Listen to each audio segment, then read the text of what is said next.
And you agree, do you, Dr. Baxter, that you are the author of that letter which was published in the Fulchester Gazette and which attacked the safety policy of Fulchester Plastics? Yes, I wrote it. Would you read the letter to the court, please, Dr. Baxter?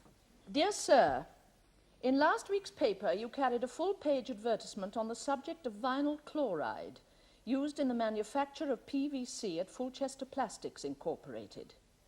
In this advertisement, Mr. Brian Jones, present manager of the plant, stated that there was no danger to health from vinyl chloride now that the new safe levels had been introduced. Since I have been in practice in Fulchester, several of his employees, who were also patients of mine, have fallen ill, and in 1971 one of them died from cancer of the liver and lung. New so-called safe levels may have been introduced after vinyl chloride became widely known as a cancer danger in 1974. But there is ultimately no safe level of exposure to a chemical known to cause cancer. Dr. Barbara Baxter is the defendant in a libel action brought by Fulchester Plastics. Following a newspaper advertisement published by Fulchester Plastics describing new health and safety measures now in operation at the plant, Dr. Baxter wrote a critical letter which was printed in the local newspaper. The company alleged that her letter is defamatory. She does not deny this. Her defense is simply that everything she wrote was true and justified. The jury in this trial has been selected from members of the public whose names appear on the electoral register and who are eligible for jury service.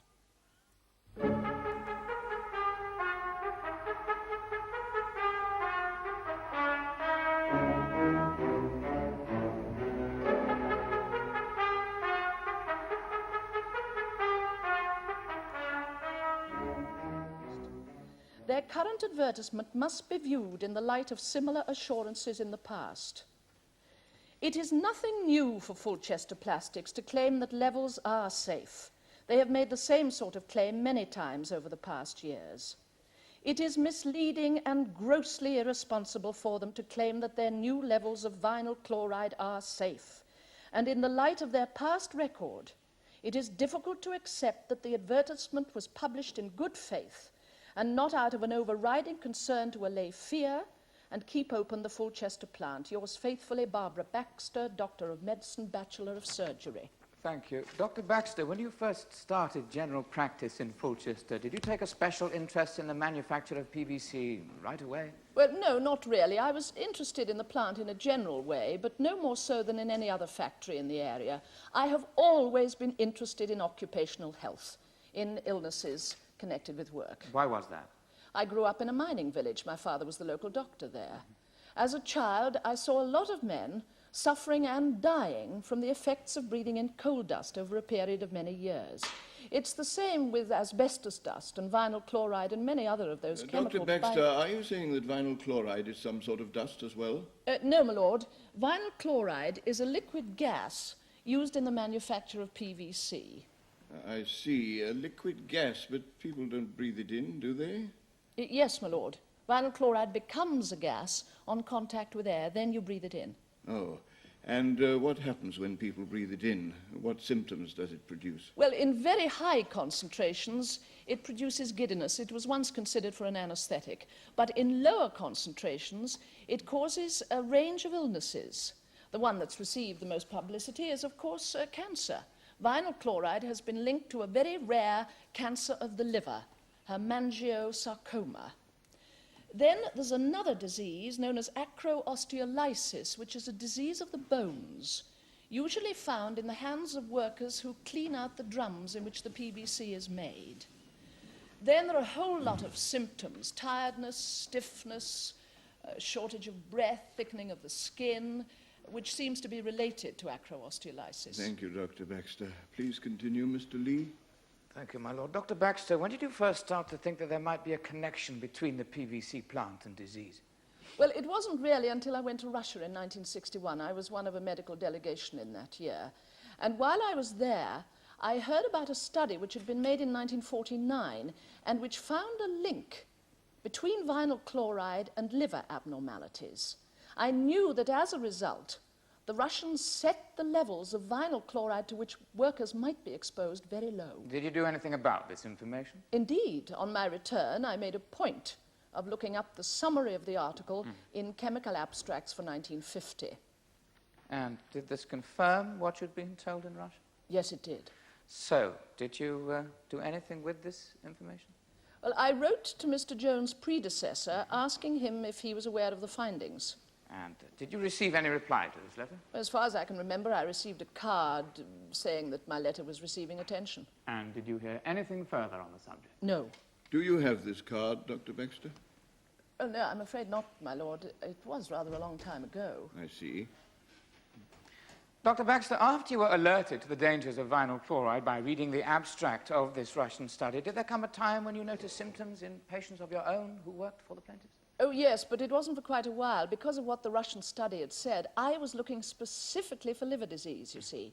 Now, the first case that I picked up was that of a patient of mine, Thomas Chapman, who worked at the PVC plant. And how long ago was this?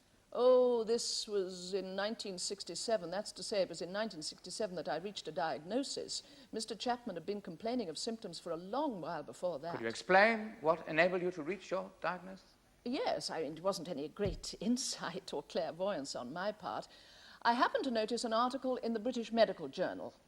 It was written by two medical researchers employed by ICI, who also manufacture PVC. And it was about two workers who were suffering from acro-osteolysis, which is the bone disease I mentioned earlier. Yes. I remember thinking, as soon as I read it, oh, that's what it is. And then I was absolutely certain about Mr. Chapman, even though he wasn't manifesting clinical signs anything like as strong as those described in the article. The article begins on page 5 of the agreed bundle of documents, my lord. Yes, I have it here. Will you be calling Mr. Chapman as a witness, Mr. Lee? Yes, my lord. This article shows a somewhat disturbing picture of deformed hands. Are Mr. Chapman's hands deformed in this manner, Dr. Baxter? No, my lord. And yet you say that he suffered from this bone disease, acro-osteolysis, is that it? If you will read the article as well as looking at the pictures, my lord, you'll see that it does refer to other symptoms apart from deformed hands. Yes, I am perfectly able to read, Dr. Baxter. Trouble is that this article describes a large number of symptoms. Will you tell us precisely which ones Mr. Chapman suffered from when he consulted you? Well, I did make precise notes at the time. May I refer to them, my lord? Yes, by all means. Now, the first notes are from March 1966. He was complaining of coldness in his hands and shoulders and a loss of power in his hands. He was also complaining of feeling tired and lethargic. On examination, doctor, were you able to observe any other signs or symptoms? Well, not at the time, but he came to see me again in May of that year, and on that occasion I saw his hands turn from white to purple to pink within a matter of seconds. He also complained of a tingling discomfort as this was happening. Now, I sent him to the hospital for blood tests, but nothing showed up. And then in December of that year... This is still 1966. That's right. In December 66, his condition was worse, and I could see a thickening of the skin on the wrists and hands. He couldn't flex his wrists properly. I sent him to hospital again for tests, this time with rheumatoid arthritis specifically in mind, but again we drew a blank. So, how long after this was it that you were able to reach your diagnosis? Oh, in 1967, when I read the BMJ article. So, if your diagnosis is correct, it shows that prior to this time, 1967, the levels of vinyl chloride at Fulchester Plastics were dangerously high. Precisely. Did you inform the plaintiffs of your suspicions concerning Mr. Chapman, Dr. Baxter? Yes, I did. I wrote to Mr. Jones enclosing a copy of the BMJ article on the subject of the ICI research. With what result? With absolutely no result at all. Mr. Jones did not reply. When you received no reply from the plaintiffs, Dr. Baxter, did you take any further action? Indeed I did. I went to see Mr. Jones. This was in 1967. Yes, it was. And what transpired on that occasion? Well, I asked him what he thought of the article. He said he hadn't read it. Ah, but he did admit that he had received it. Well, he didn't say that he hadn't. I assumed that he had. I'd sent it to him. Now, did you inform him about Mr. Chapman? Naturally I did. And what was his reaction? He said the plant had been operating for a number of years without anything like this happening. He accused me of looking for trouble, of putting ideas into patients' heads. And after you'd been to see Mr. Chapman, after you'd been to see Mr. Jones about Mr. Chapman, when was the next time that you had dealings with Mr. Jones? In December 1967, when Mr. Chapman was sacked. Mr. Chapman was sacked. I see. What was the reason for this? Well, the official explanation was that he'd been off work for too long. I see. Thank you. Dr. Baxter, would you tell the court about the other patient whom you suspected of having a disease caused by vinyl chloride? Oh, yes, Mr. Flynn. Yes. Now, Mr. Flynn was also a patient of mine. He died in 1971 of cancer of the lung. But there was also evidence of liver abnormality which had puzzled the hospital. They wanted to do a post-mortem, but Mrs. Flynn refused permission, and Mr. Flynn's body was cremated. Now, did you inform Mr. Jones of your suspicions concerning Mr. Flynn? Yes, I did. I wrote to him on October the 23rd, 1970. The court has copies of this letter, Yes. outlining Mr. Flynn's case and referring him to the 1949 Russian study. Again, I received no reply. Did you take any further action? Not at the time, but when vinyl chloride was implicated in cases of liver cancer in 1974, I suggested to Mrs. Flynn that she approach the company and that she also get in touch with her husband's union. When she had no joy, I went along to see Mr. Jones again myself. Now, what was the date of this visit? Oh, this must have been July 1974, the end of July. Now, you went to see Mr. Jones with what in mind exactly? I thought it possible that the company might agree to compensate Mrs. Flynn. And you put this to Mr. Oh, Jones? yes. And what was his reaction to your suggestion? He began shouting at me. Shouting. Yes, Mr. Jones is the proud owner of a very healthy pair of lungs. Dr. Baxter, just tell the court the words that Mr. Jones used in his reply to your suggestion, please. That there was no question of compensation, that his plant had always conformed to the accepted standards of safety, nobody could accuse him of negligence, no deaths had ever been caused at his plant by exposure to vinyl chloride. Then he rang for a security guard, shouting, "Throw her off the premises." Did you leave at this point? Yes, there was very little else I could do. Have you seen Mr. Jones since then? Not until today. Now, in their recent advertisement, the one which prompted your letter to the Fulchester Gazette, Fulchester Plastics claim that they have reduced the level of vinyl chloride to which their workers are exposed even further than before. Yes. And they claim that this new level is safe and that it poses no danger whatever to human health. Yes. Now, in your letter to the press that has led to this libel action, Doctor, you claim that this advertisement of theirs is misleading and irresponsible. Now, would you explain to the court why you say that? Yes. Most cancers take between 15 to 20 years to develop. We are only now seeing the effects of high exposures of 20 years ago. It will be another 20 years before we know absolutely whether the present levels cause cancer. It is very misleading to tell people that the latest accepted standard is safe. Nobody knows. That's the truth of the matter.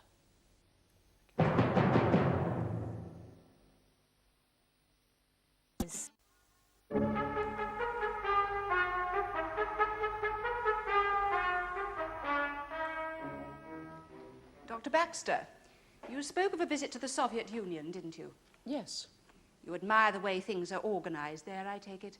I admire the way some things are organized, yes. I believe you stood for Parliament in 1970, Dr. Baxter. Yes, I did. Would you please tell this court for which party you stood? Really, my lord, Dr. Baxter's political beliefs can have no possible bearing on the results of this case. My lord, my clients contend that Dr. Baxter's harassment of them stems from her political motivations. Her political opinions, therefore, are central to this case. Yes, you may proceed, Miss Dunwoody. As your lordship pleases. Dr. Baxter, for which party did you stand in 1970? I stood as candidate for the Communist Party. You favour the communist system. I'm a communist. It's hardly likely I wouldn't favour a communist system. So, of course, as a communist, I suppose you would be prepared to engage in subversive activities to bring down the capitalist system. Oh, yes, Red's under the bed. You must be quite aware that the Communist Party in this country has for some years now believed in change by parliamentary process. Hence my standing as a candidate for the Communist Party in the 1970 general election. But you would describe yourself as an anti-capitalist. Certainly I am. Dr. Baxter, it has been your intent all along, has it not, in your dealings with Fulchester Plastics to discredit this company and through unfavourable publicity to force them to close down production, knowing full well the repercussions this would have on other industries and on the economy of the country. You're talking rubbish. But I'm right, am I not, in thinking that the end of all PVC production is what you would like to see? What I would like to see is the production of PVC made safe for human beings. But if it cannot be made 100% safe? In that case, I think that people are more important than plastic. Now, you claim to have known about a study done in Russia in 1949. You read Russian, do you, Dr. Baxter? No, I do not. What I said was that I was told about a study when I visited Russia in 1961. And so you came back to this country, and with a conscientiousness quite outstanding among busy family doctors, you took the trouble to trace the abstract of this article. I happened to live on the doorstep of a PVC plant. I dare say if I hadn't, I wouldn't have bothered. Did you send a copy of this abstract to Mr. Jones's predecessor? No, I didn't. Photocopying wasn't nearly so widespread in those days as it is now. I summarized the contents. Yet there's no record of this letter on the company's files. I can hardly be held responsible for that. And you cannot find the acknowledging card you claim to have received from them. I did receive it. We have only your word for that. You see, the point I'm getting at, Dr. Baxter, is that it's very easy now, with all that's been written about PVC and vinyl chloride, to lay claim to an earlier knowledge of the subject. What I find that is not credible, Dr. Baxter, is that in 1961, you should have been unique in this country in knowing of an obscure Russian study done in 1949. But that's precisely my point. I should not have been unique. It was the responsibility of management to make sure that they read world literature on the subject, or at least that they employed doctors to do so. Dr. Baxter, what I'm suggesting that is surprising is not that management did not know of this obscure Russian study, but that you did. I find that very unlikely. Well, I did know of it. You see, following from that, I'd like to ask you about Mr. Flynn. Now, Mr. Flynn died in 1971, I think you said? Yes, that's right. And you also said that you, or the hospital, thought there was some abnormality in his liver. Yes, the hospital thought there was a cancer there. Now, you also said that the reason you did not pick up, as you put it, Mr. Chapman's symptoms initially was that you were on the lookout for liver disease. Yes. So, if we are to believe that you had been on the lookout for liver disease all along, since 1961, that is, when you claim to have read this Russian study... I read the abstract. When you read the abstract of this Russian study, surely it would have been a matter of crucial importance to you to establish whether or not Mr. Flynn died from a cancer of the liver that might have been attributable to vinyl chloride. That's precisely why I wished there'd been a post-mortem, and why the hospital specialist wanted one. Yet this post-mortem never took place. As I said earlier, Mrs. Flynn did not wish it to take place. Dr. Baxter, I suggest that the reason you did not insist on the post-mortem was that you were not on the lookout for liver disease at all, and that if you had read this study, as you say you had, you would have insisted, because it might have provided very important evidence indeed to support that paper. That's not true. I also suggest it would never have occurred to you to link Mr. Flynn's death with vinyl chloride, had there not been all the publicity about it 3 years later in 1974. And further, that neither you nor anyone else in this country was aware of this particular danger from vinyl chloride before then. Not through negligence or malice, but because, as you yourself have stated, it is an unfortunate fact that we cannot know what chemical substances do to human beings until the human beings have been exposed to them for some considerable time. I would say that animal experiments provide reasonable indication. Yes. Well, one final question, Dr. Baxter. With regard to your letter to the Fulchester Gazette, in which you allege that it is grossly irresponsible of my clients, Fulchester Plastics, to claim that their present levels of vinyl chloride are safe. Are you aware that the levels at the plant are now well within the code of practice laid down by the Health and Safety Executive? That is not the point. You still maintain that these levels are unsafe? It is irresponsible to guarantee that they are safe. So you are saying that you, an ordinary family doctor, know more about what is or what is not safe than do all the experts of the CBI, the TUC, and the Health and Safety Executive? What was the date of your husband's death, Mrs. Flynn?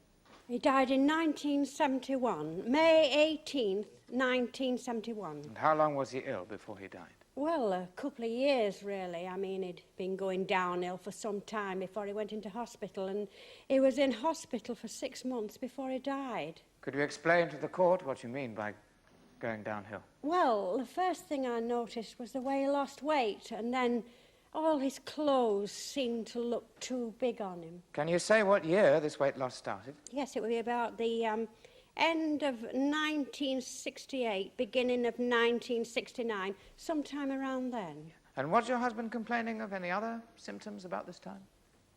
Well, he had this pain from time to time in his stomach, about here. Did he go to the doctor about this? No, he wouldn't go.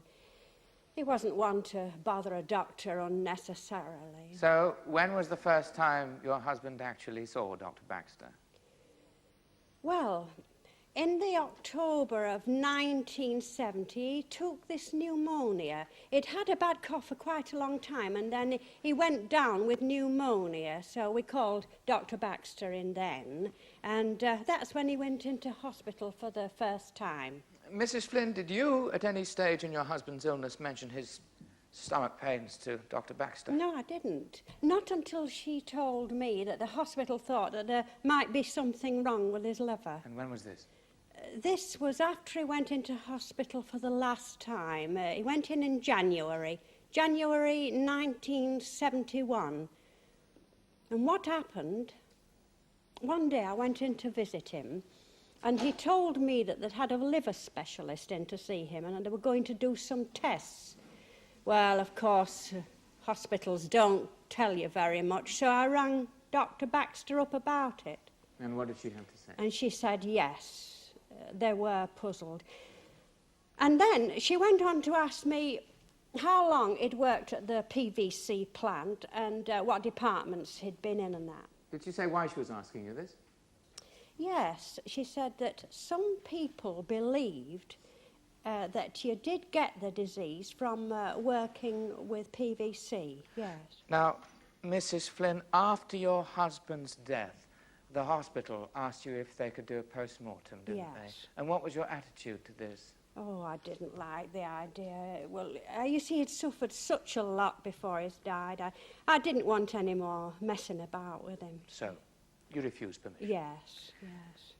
Did Dr. Baxter speak to you on the subject of a post-mortem? No, not Dr. Baxter. It was all between me and Dr. Gill. The liver Yes, specialist? yes.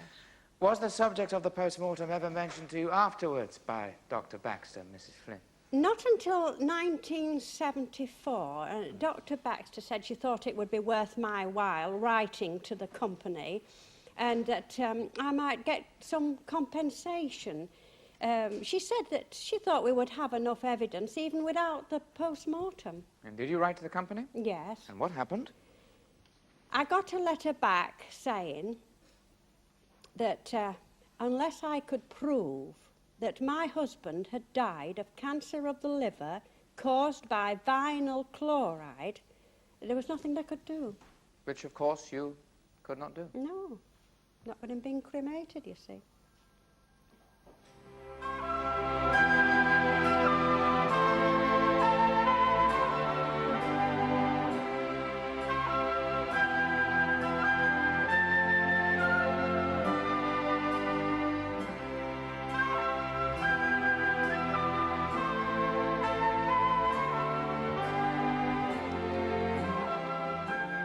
The cases in Fulchester Crown Court are fictitious.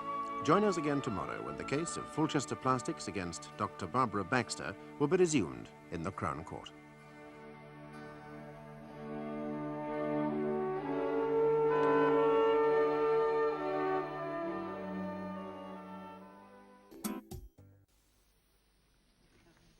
Barbara Baxter, a Fulchester doctor, is being sued for libel by Fulchester Plastics because of a letter she wrote to the local paper claiming that for many years the company had ignored her warnings that vinyl chloride, used in the manufacture of PVC, is a danger to health. Yesterday, Mrs. Flynn, the widow of a patient of Dr. Baxter's, testified that Dr. Baxter told her in 1971, 3 years before the dangers of vinyl chloride were widely recognized, that her husband's illness might be related to his work. The jury in the trial has been selected from members of the public whose names appeared on the electoral register and who are eligible for jury service. Today, Mrs. Flynn returns to the witness box to be cross-examined by Miss Angela Dunwoody, QC, counsel for the plaintiffs.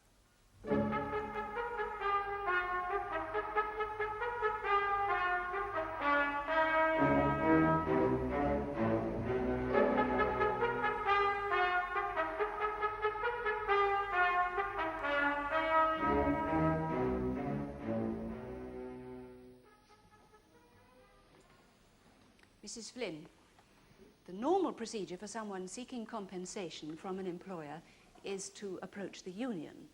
Now, did you at any time approach your husband's union? In 1974. I see. It's 3 years after your husband's death.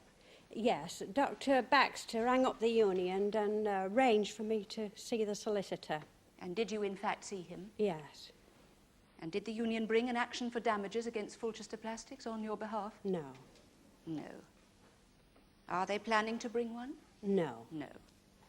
Now, why is that, Mrs. Flynn? The solicitor. He said, without hard evidence, I just wouldn't stand a chance. In other words, he didn't think you had a very strong case against Fulchester Plastics. Well, no, not a watertight one, no. Now, of course, the evidence which would have proved or disproved your case would have been the result of an autopsy, would it not? A post-mortem. Oh, yes, yes. He did say that a post-mortem might have proved that the thing was caused by vinyl chloride. Or, yes. of course, disproved it. Yes, no. Now, it was you who refused this post-mortem, was it not? Yes. Despite the fact that you say Dr. Baxter told you before your husband died that his illness might have been caused by vinyl chloride. Yes. Why was that, Mrs. Flynn? Well, surely you must have realized that if your husband's illness had been caused by his work, then you, as his widow, would have been entitled to compensation from the company. I just didn't think about it. I mean, you don't think about these things at the time. It had such a lot of pain before he died. He'd suffered so much. Well, we'd all suffered watching. Yeah, I can quite understand your distress, Mrs. Flynn. But with all due respect, I suggest that the reason you did not think about compensation at the time of your husband's death was that Dr. Baxter hadn't told you then that his illness could have been caused by vinyl chloride. I suggest she did not tell you that until 3 years later, in 1974, when, after considerable publicity on this subject, she suggested that you bring an action for damages against Fulchester Plastics. I just didn't want one of them post-mortems. I was glad when it was all over. I just didn't want any more messing about with him. I call Nigel Gill.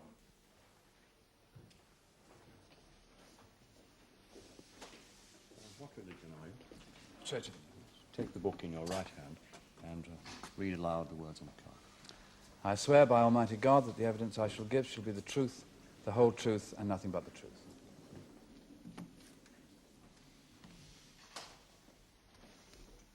You are Nigel Gill? I am. What are your medical qualifications, Dr. Gill? I'm a doctor of medicine, a bachelor of surgery, and a member of the Royal College of Physicians. My special study is the diseases of the liver and kidney. And you treated Mr. Flynn, did you not? I was consulted about him. And what was your position at the time? I was a senior registrar at Fulchester Hospital. And why were you consulted about him? Well, the man was not one of my patients. He was admitted under the chest team because he had a lung cancer. But I was brought in by the consultant who was treating the case to look into the possibility of liver cancer, hemangiosarcoma. There was some suspicion of cancer of the Oh, liver. there was more than suspicion. The liver function test showed without any doubt that the liver was damaged, and there was a hard abdominal mass suggesting enlargement, possibly a tumour. So he did have cancer of the liver, Oh, yes. which it is now well known can be caused by exposure to vinyl chloride. Well, one particular type of cancer can, yes. Did Mr. Flynn have this particular kind of cancer, Doctor? I can't say. It's very possible that he did. Dr. Gill, the real question, is it not, is whether the liver was the site of the primary cancer or of a secondary growth. And also, of course, the type of the cancer. Oh, that is so. Did you manage to ascertain any of these things? No, we didn't. Liver cancers are notoriously difficult to diagnose. The only way to be certain of the type of tumour it was would have been to perform an autopsy. I see. Now, did you approach Mrs. Flynn for her permission to perform this autopsy? Yes, I did. She refused permission. And did you explain to her that the liver disease might have been caused by vinyl chloride? No, I didn't. I didn't know it myself at the time. I see. In 1971, when Dr. Baxter claims she had known for 10 years. Dr. Gill, would you please explain why it is that if Mr. Flynn had this possibly primary cancer of the liver, the death certificate gives the cause of death as carcinoma of the bronchus, which is cancer of the lung? Yes, Mr. Flynn was admitted under the medical firm. That is the team of doctors that deals with chest diseases. He did have a lung tumour, you see. And it would have been one of the doctors from the chest team who signed the death certificate. It wasn't as if anyone was looking for a cause of death, you see. The man died of cancer. And I suppose the houseman or whoever signed the death certificate just put down the most straightforward reason. But Mr. Flynn was cremated, Dr. Gill. And in cases of cremation, the law insists upon a second certificate. In fact, I believe doctors charge a fee for signing it, for the very good reason that the body cannot be exhumed to review the cause of death later on. Now, in Mr. Flynn's case, this second certificate, the one that is supposed to rule out all argument, also states that Mr. Flynn died of carcinoma of the bronchus. Yes, well, it's rather an academic point, isn't it? Which tumour carried the man off? Mr. Flynn died of cancer. What is in dispute is the site and type of the primary cancer. Which you are saying was the rare cancer of the liver attributable to vinyl chloride? I'm saying nothing of the kind. What I'm saying is there were aspects of the case at the time which puzzled me. I cannot say definitely that this was the type of cancer associated with vinyl chloride. What I'm saying is the possibility cannot be ruled out. Despite the fact that both the cremation and the death certificate give another cause of death. Despite that fact, yes. Would you please tell the court, Mr. Chapman, how long you worked for Fulchester Plastics? Yeah, I was there from 1962 to 1967. And will you tell us what job you did? I was an autoclave cleaner. And an autoclave is the drum in which the PVC is made, am I right? Yeah, that's right. Approximately 12 feet high, 8 feet in diameter, rather like a huge cement mixer, am I right? Yeah, you could say that, yeah. Now, could you just describe to the jury how you cleaned one of these drums? Yeah, well, when I was there, what we did was we washed down the autoclave first with hoses, and then they blew air through it for a bit to get the level of vinyl chloride down inside, and then you go into it and you chip away what was left on the sides and on the steering rod, because PVC sets hard when it's cool, see? Thank you. Now, when you were put on the job of cleaning these drums, did the management tell you that vinyl chloride was dangerous? No, the only thing they told us was that it was an explosive hazard. They didn't mention the fact that it had once been thought of for an anaesthetic, but, I mean, we all knew that if you got too big a whiff of it, it could make you dizzy. Was there anything else you knew about vinyl chloride, Mr. Chapman, that the management hadn't told you? Yeah, well, I knew that when I was in the autoclave, I used to get this cold, freezing feeling round my ankles and round my wrists and round my crotch.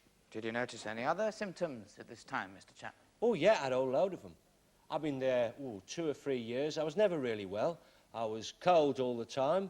I ached. I got this aching feeling across my shoulders, and I felt like I lost all the strength in my arms. I was breathless, and I was beginning to find married life a bit of a problem. In what way, Mr. Chapman? Well, you know what I mean, don't you? You mean you became impotent?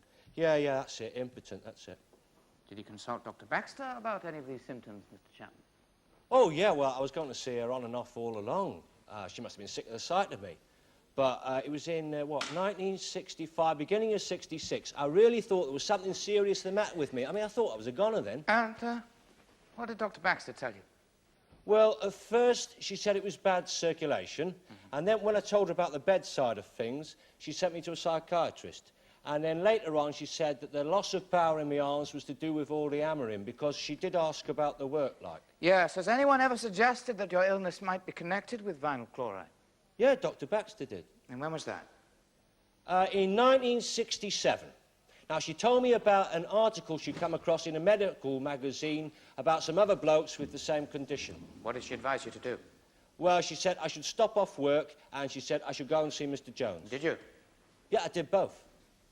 What did Mr. Jones have to say? Well, he said he was very sorry I was ill, he said, but it was nothing to do with him. He said there are blokes working there for 20 years with no symptoms, he said, and he said he didn't see how my illness could be anything to do with them because they kept to the accepted standards of vinyl chloride. Did you have any further dealings with Mr. Jones? Well, no, not with him personally. I mean, I've been off work, 3 months, and then they sent me my cards through the post. They sacked you? Yeah. Yes. Did they give a reason for this? No, they just said I've been off work too long, something like that. So, what did you do? Well, I went to the union, didn't I? But, I mean, they couldn't do anything about it. Well, not then. So I thought, well, sod the lot of them, and when I got a bit better, I got another job. Mr. Chapman, when you saw the advertisement in the paper recently, claiming that levels at the Fulchester plant posed no risk to health, what was your reaction? Oh, what a load of eyewash, I thought. What a load of bleeding eyewash. You haven't worked at Fulchester Plastics since 1967, have you, Mr. Chapman? No, I haven't. Do you really think you're in a position to comment, then, about the safety procedures at Fulchester Plastics? I'm not commenting on them. Oh, but you are, Mr. Chapman. You just said that you thought the recent advertisement published in the Fulchester Gazette was a load of bleeding eyewash. Yeah, it's not a question of what the level is it? I mean, I know Fulchester Plastics, I know Jones, I know what their attitude is. They don't want anything to get in the way with their production. So, in fact, you make your comment regardless of what the level actually is now. Yeah. Do you know what the level is now, Mr. Chapman? Well, not exactly, no. I mean, I know things are better now than they were in my day. Oh, you do know that, do you? Yeah, well, I've heard it is. You have heard it is? Yeah. Mr. Chapman, this sort of talk's all very well in a pub, but I'm afraid it's not good enough for a court of law. What was the accepted standard for levels of vinyl chloride when you did work in the factory? You don't know, do you, Mr. Look, Chapman? it doesn't matter anyway, because they never kept to any levels in my day. Nobody ever checked. Oh, come now. That is quite untrue. You're talking about a company that has spent £1.5 million on controlling the levels of vinyl chloride in their plant. Ah, yeah, they have now. I said that, didn't I? I said things were better now than they were in my day. Yes. Now, I'd like to turn now to this mysterious condition which you and Dr. Baxter have agreed between you was acro-osteolysis. Yeah. Have you any symptoms of this condition today? No, it's all cleared up now. Oh, so you've made a complete recovery. Yeah. Well, I'm delighted to hear that, Mr. Chapman. And I'm right in saying, am I not, that you did not sue Fulchester Plastics for damages or unfair dismissal, because I suggest you didn't have a very strong case. Now, look, the reason I didn't have a very strong case is because I happen to have a very good doctor, right? If she hadn't told me what was the matter with me, I could have gone on working there till my bleeding fingers dropped off. Yes, Mr. Chapman, you're here to give evidence to the truth or falsity of the allegations made by Dr. Baxter in her letter to the Fulchester Gazette. And you will do that best by answering counsel's questions in a civil manner. Yeah, but Dr. Baxter did tell me in 1967 that I had PVC disease, and at that stage, Jones and his lot weren't bringing levels down for anyone. Mr. Chapman. Yeah, all right, I'm sorry, my lord. So you did not sue Fulchester Plastics for damages? Well, not yet, I haven't. I wonder how the history of your mysterious illness would stand up in court when you do, Mr. Chapman.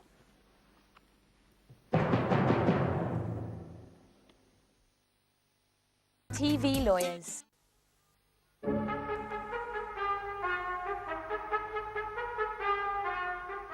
Mr. Jones, when you became plant manager at Fulchester Plastics in 1963, were any safety standards applied?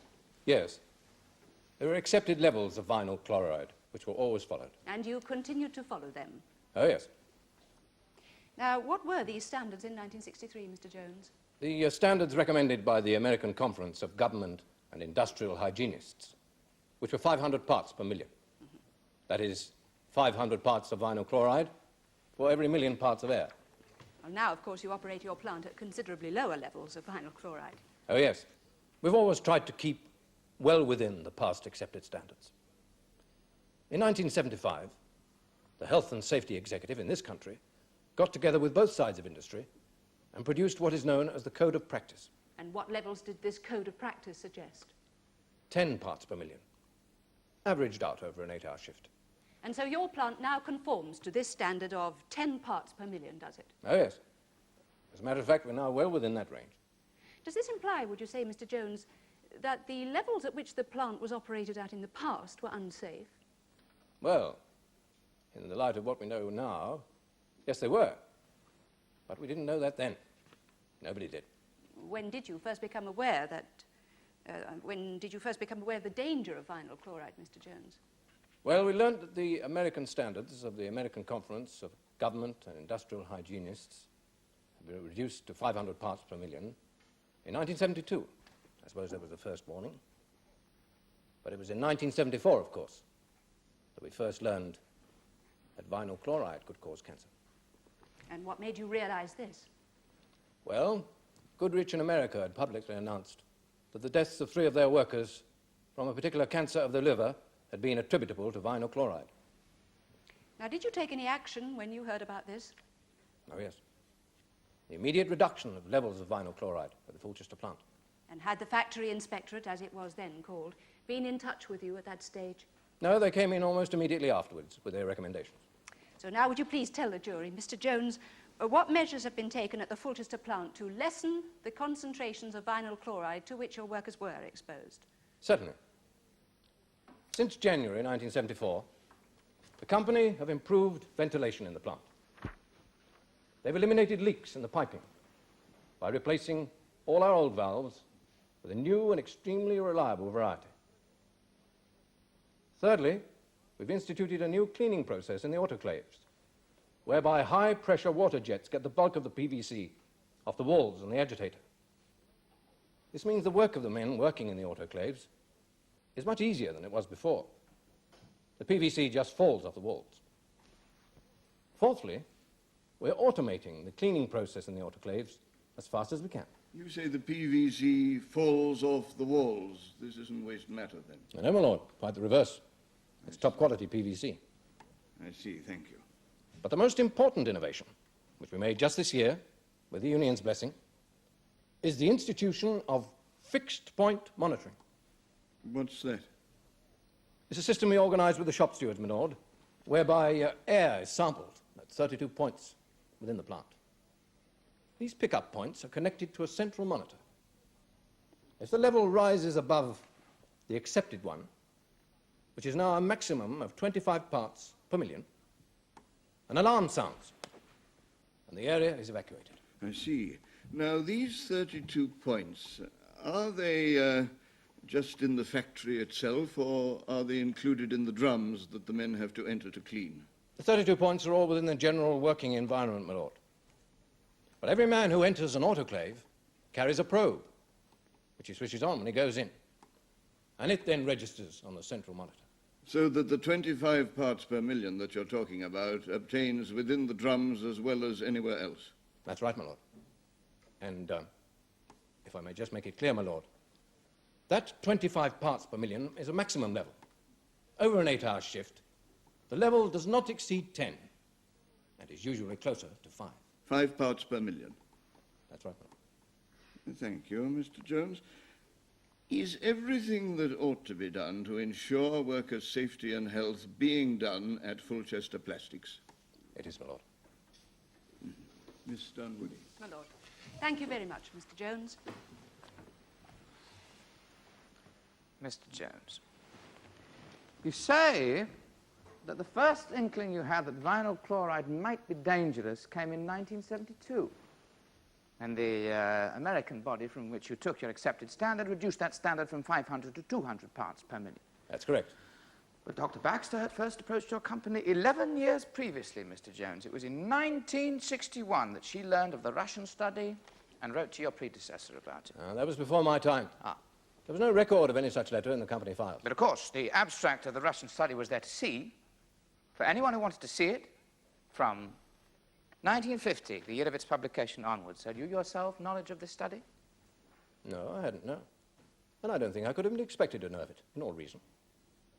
Did you know of any other research, Mr. Jones? Did you, for instance, know of the research done by workers at Dow Chemicals, as a result of which levels of vinyl chloride at that company's plants were reduced to 50 parts per million at a time when the accepted standard elsewhere in the industry was still 500. Were you aware of that fact? I wasn't aware of it, no. Don't you think you should have been aware of it, Mr. Jones? Now, look, I'm a busy man. I can't be expected to keep up with every obscure research project. I'm a plant manager. I have a lot of other things to consider, as well as possible health hazards. I see. So while Dow Chemicals reduced their levels of vinyl chloride to 50 parts per million in 1961, you, who were too busy to look into health matters, continued to run your plant at 10 times that level for another 11 years. I've told you. We tried to keep our levels well within the accepted standards of the time, but I had no knowledge of the dangers. No one in this country had. Dr. Baxter had, Mr. Jones. She approached your company in 1961. Yes, you said that before, and I've answered you. I was not at Fulchester in 1961. I can hardly be held responsible for the plant when I wasn't even there. All right, you were there in 1967, Mr. Jones, when Dr. Baxter told you she thought she'd come across a patient in the early stages of acroosteolysis, a disease associated with vinyl chloride. Dr. Baxter came to me with some garbled assertions, but she still seems to me, to be a troublemaker. A woman with a bee in her bonnet, a woman with a down on profitable industry and free enterprise. You say she came to see you with some garbled assertions, Mr. Jones. Dr. Baxter is a very cogent lady. She came to discuss with you an article in the British Medical Journal. She came to consult with you about a patient of hers who was giving her cause for concern, a patient who was an employee of yours. She came seeking your cooperation. The last thing Dr. Baxter would seek from a man in my position is cooperation. The woman is a rabid communist. She came, as I say, with some garbled story. And the only thing that came across loud and clear was that she was threatening Fulchester Plastics with legal action. I see. So, a reputable lady doctor, well thought of by her patients, approaches you on the subject of a patient about whom she's worried, and you leap to the conclusion that she's threatening you with a legal action. I suggest that that is the reaction of a man who's well aware that safety measures were not all they might have been. You can suggest it if you like, but it's not true. Now, this matter of the article which Dr. Baxter sent to you in 1967, Mr. Jones... She did not send me an article. I had no knowledge of the article. The first time I set eyes on it was in my solicitor's office. I saw a photocopy of it when we were preparing for this case. We are referring to the article from the British Medical Journal dated 16th September 1967. Yes? You hadn't seen it until this year? No. You mean your company had not informed you or drawn your attention to it at the time it came out? No, they hadn't. Ah, well then. Did you inform them of Dr. Baxter's approach to you on the subject of the article? I keep telling you I had no knowledge of the article. Well, in that case, Mr. Jones, either Dr. Baxter is lying or you are. Well, I'm telling you the truth, but, sir. Of course, even without seeing the article, you might have informed your company of Dr. Baxter's approach to you on the subject of Mr. Chapman. Did you do so? No, I didn't. Oh. May we know why not? I didn't consider the allegation she was making had sufficient foundation. Really? May we now turn to the subject of Mr. Flynn's death?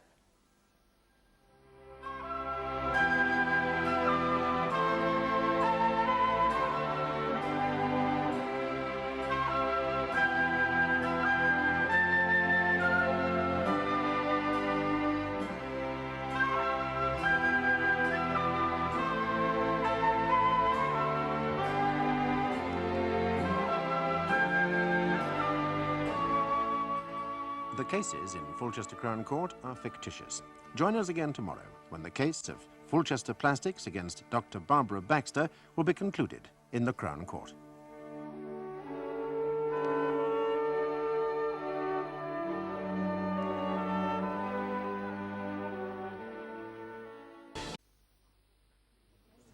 Barbara Baxter, a Fulchester doctor, is being sued for libel by Fulchester Plastics because of a letter she wrote to the local paper, in which she claimed that for many years the company had ignored her warnings that vinyl chloride used in the production of PVC is a danger to health. The jury in this case has been selected from members of the public whose names appear on the electoral register and who are eligible for jury service. Mr. Jeremy Lee, counsel for Dr. Baxter, is about to continue his cross-examination of Mr. Brian Jones, manager of the Fulchester plant and one of the plaintiffs.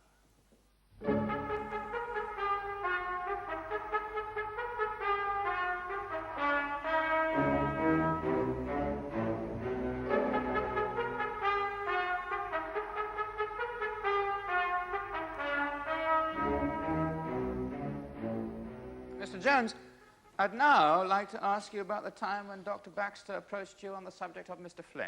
Yes? That was in 1974. Yes. Mrs. Flynn wrote to me at the end of that year. Did she mention the possibility of a connection between her husband's illness and his working for Fulchester Plastics?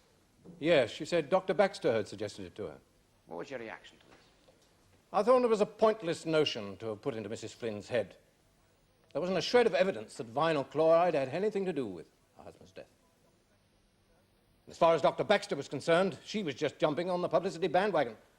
Mr. Jones, would it be correct to say that at this time, when publicity about vinyl chloride was reaching its height, that it was very important to you that Mr. Flynn's death should not be counted among those attributable to vinyl chloride?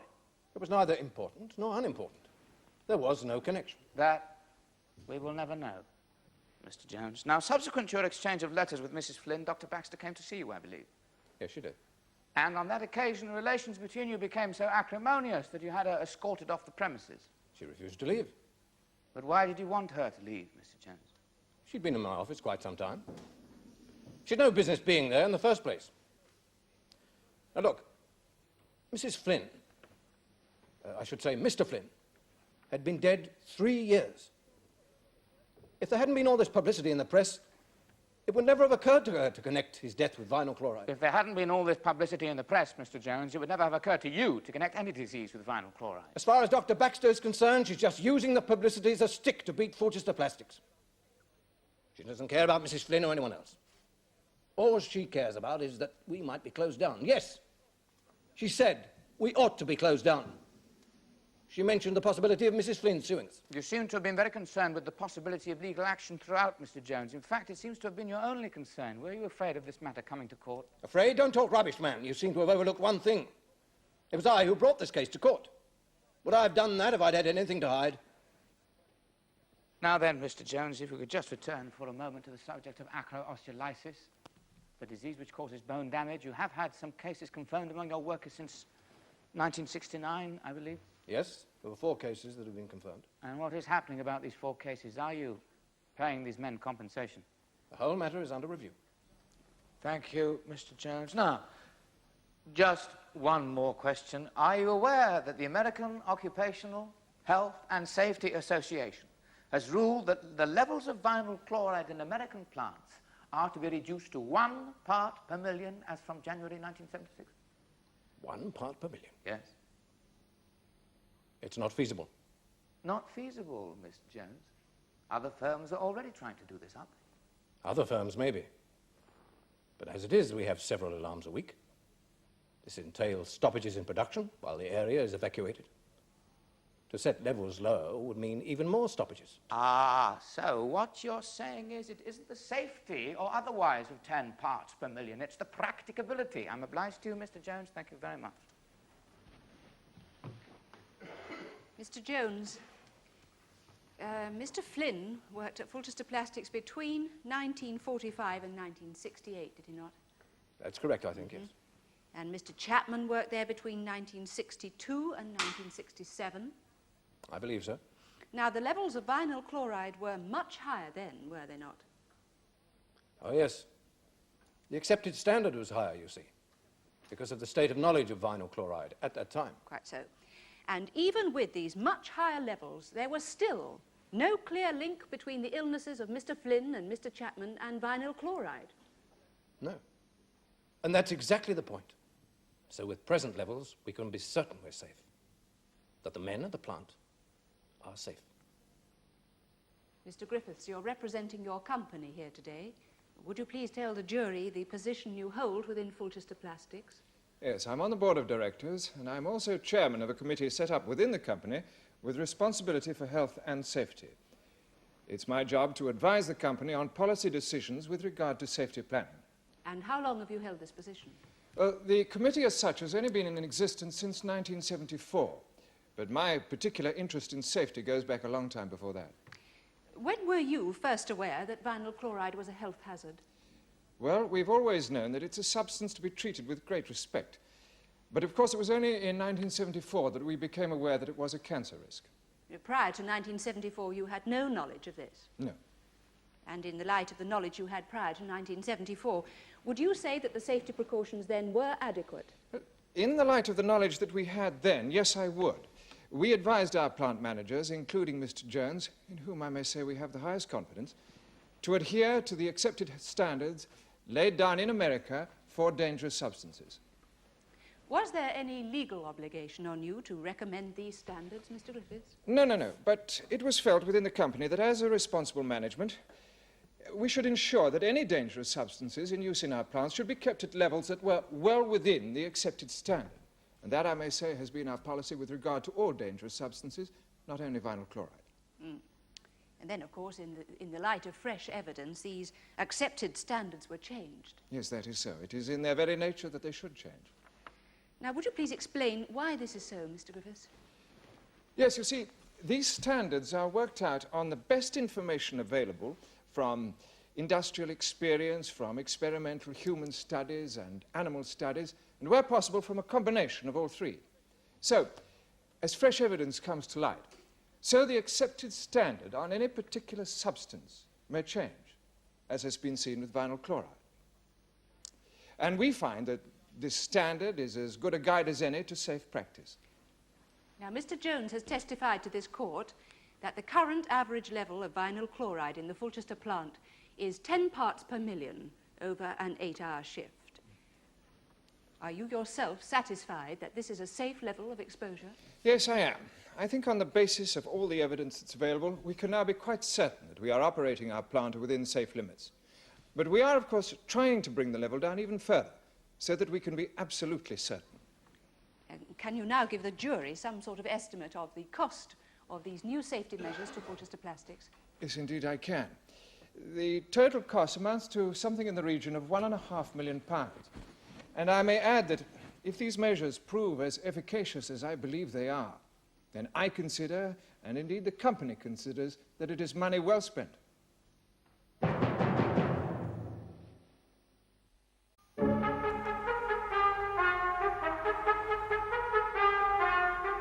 Mr. Griffiths, you say that this Health and Safety Committee within your company, of which you are chairman, has only existed since 1974?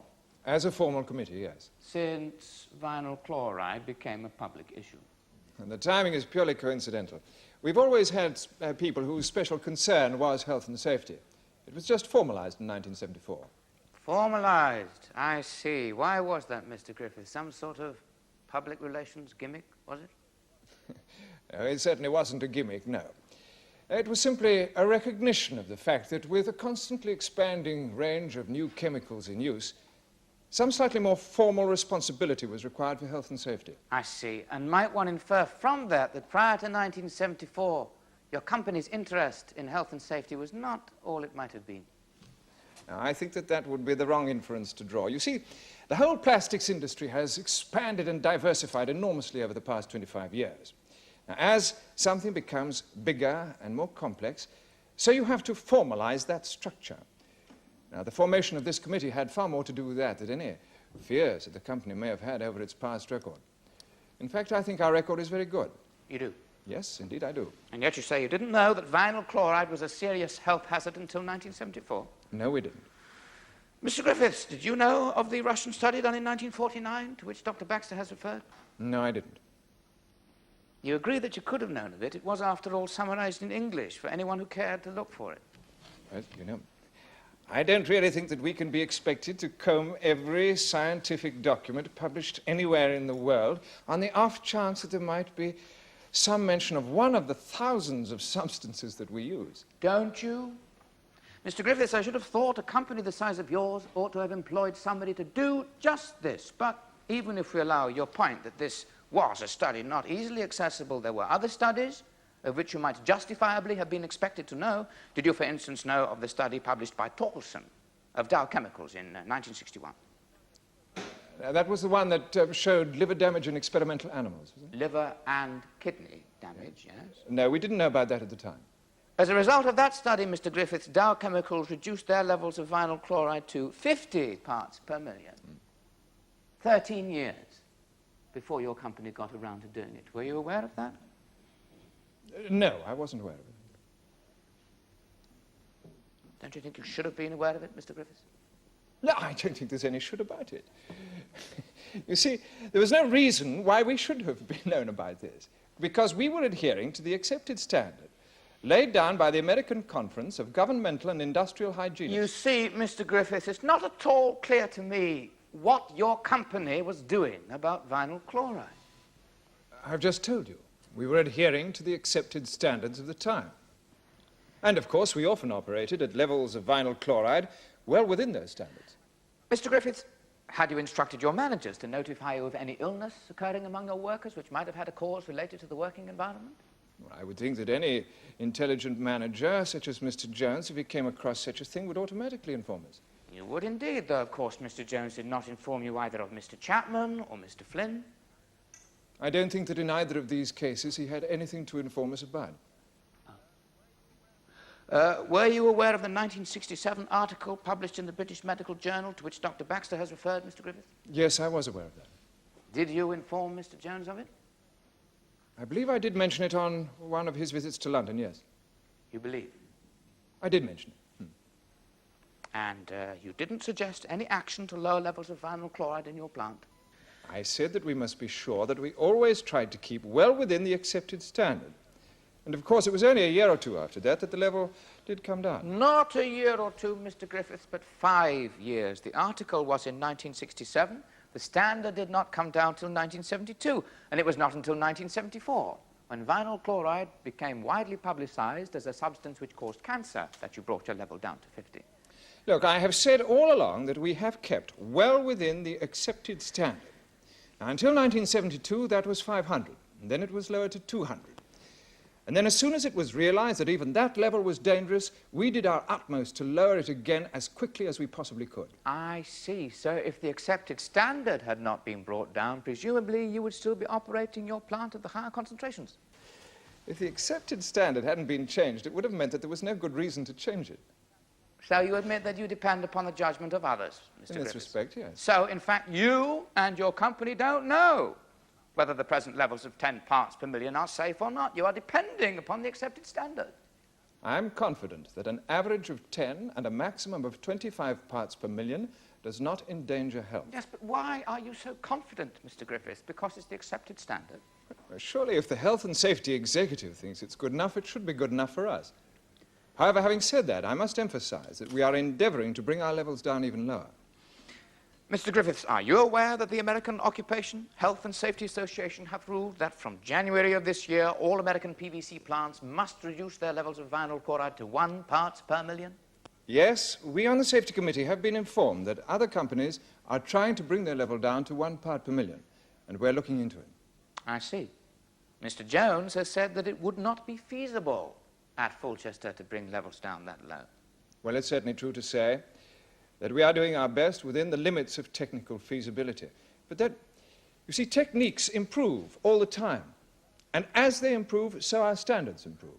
But it's practicability rather than safety which is governing your present levels.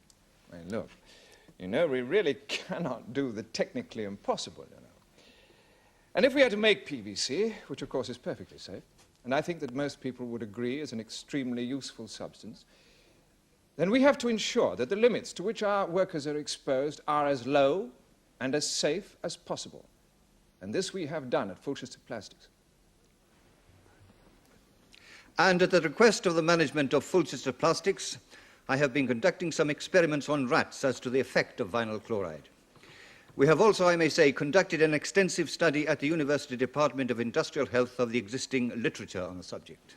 And are you convinced, Professor Williams, that the present levels of vinyl chloride within the Fulchester plant are not dangerous to health? On the knowledge we have available at the present time, I'm quite convinced that present levels offer no danger to human health. Now, would you please explain to the court, Professor, the basis for this conclusion? Yes, the findings of all the research conducted so far, and there's been a considerable amount of research on vinyl chloride now, indicate that the higher the levels of vinyl chloride to which animals are exposed, the greater number of tumours, including cancer of the liver. Would you please explain to the court, Professor, the implications of these findings for Fulchester Plastics? Yes, what it means is that Fulchester Plastics, which is operating with an average of 10 parts per million, has a 40 parts per million margin of safety before the level at which vinyl chloride causes cancer in rats. Mm-hmm. Now, what about the other ill effects of vinyl chloride, Professor? Do the present levels eliminate those? Well, clearly, the lower the levels, the smaller the risks. I think these levels minimize the risks. I repeat, are you satisfied with the present safety measures in operation at Fulchester Plastics? I am. I think the plastics industry, including Fulchester Plastics, the company with which I've had most dealings, has responded to the scientific findings in an exemplary manner.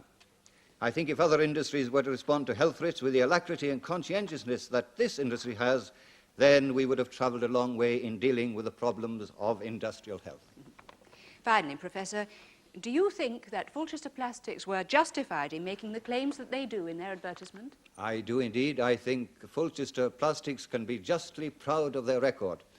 I think it's a real achievement to have brought levels down as low as they have. And I think that these levels, as far as anyone can reasonably tell on evidence to date, are safe. Thank you very much, Professor. You've been most helpful. You keep using certain phrases, Professor. The knowledge we have available at the present time, evidence to date, phrases like that. Yes. So would it be right to say that there is still some doubt in your mind as to the claims made for present so-called safe levels of vinyl chloride? Not at all. I'm a scientist, that's all. It would be a very foolish scientist to forget that conclusions are always contingent upon results available to date. In other words, you are providing yourself with a let-out if the body count 20 years hence does not bear out your present conclusion. I'm simply abiding by the rules of sound scientific practice. I shan't wait for a body count, I assure you. If my results suggest danger at lower levels, or if I read of any other studies whose results suggest that, I shall go to the management of Fulchester Plastics at once. It is to be hoped they listen to you more sympathetically than they did to Dr. Baxter, Professor. And in the meantime, men are being exposed to levels of vinyl chloride which may or may not be safe. So you have two lots of experimental data, Professor, the rats in your laboratory and the men at Fulchester Plastics. Oh, come, that's very sensational stuff, you know. The men working at Fulchester Plastics at present are exposed to only a fifth of the amount of vinyl chloride which is known to cause cancer occasionally, very occasionally in rats. It is my belief that that level is safe for human beings. But cancer of the liver is not the only tumour caused by vinyl chloride, Professor, and there are also other abnormalities caused by vinyl chloride? Yes, but it has been consistently true throughout our experiments that the higher the level of vinyl chloride to which animals are exposed, the greater number of tumours and other abnormalities. And conversely, as the level falls, so does the incidence of tumours and other diseases fall too. Nevertheless, I put it to you, Professor, that while men are being exposed to any detectable level of vinyl chloride, there is an element of risk. If there is an element of risk, it's a minute one. Well, then, do you agree that a minute element of risk exists? I suppose so. But look, the whole of life is a risk. There are 2,500 people killed on the roads of this country every year. Statistically, there is a much higher chance of a man working in this plant dying in a road accident or from cancer of the lungs or a heart attack than there is of him developing this particular cancer of the liver associated with vinyl chloride. I am as sure as I can be of anything in this life that the present levels of vinyl chloride at Fulchester Plastics are safe, and that the claims made by the management have been made in good faith. Notwithstanding the court ruling of the American Occupation Safety and Health Association that levels of vinyl chloride be reduced to 1 part per million as from January 1976? Yes, notwithstanding that ruling. Dr. Baxter's defense in this action is that the facts contained in her letter were true, and that the comments therein were fair and genuine. By genuine, I mean not inspired by some spite or other. And she has the burden of satisfying you of the validity of her defense. And Dr. Baxter doesn't dispute that Fulchester Plastics are conforming, as they have in the past, with the accepted standards of safety within the industry. You might well ask yourselves whether it is reasonable to claim, as she does, that any risk, however slight, however minute, justifies the closing of a PVC plant. And you might also ask yourself whether Dr. Baxter is being vindictive or not when she singles out Fulchester Plastics. Now, in civil cases such as this, the standard of proof is not as heavy as it is in criminal cases, so that proof need not be proof beyond all reasonable doubt, but only proof within the balance of probabilities. So Dr. Baxter has the burden of proving to you that it is more probable than not that the allegations contained in her letter are true. Will you now retire, elect a foreman, and consider your verdict? All stand.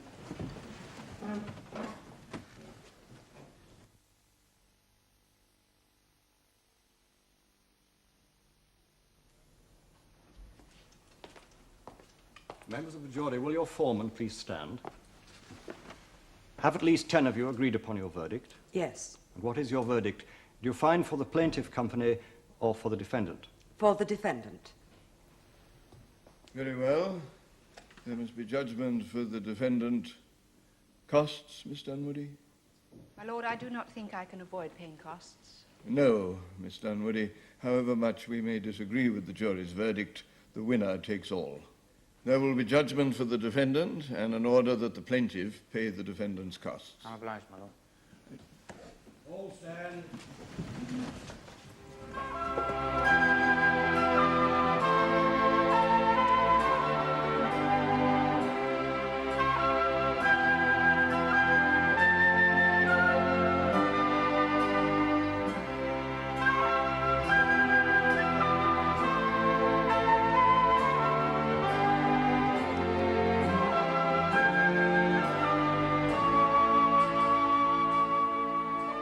The cases in Fulchester Crown Court are fictitious, and next week you can join us again when our cameras return to bring you another leading case in the Crown Court.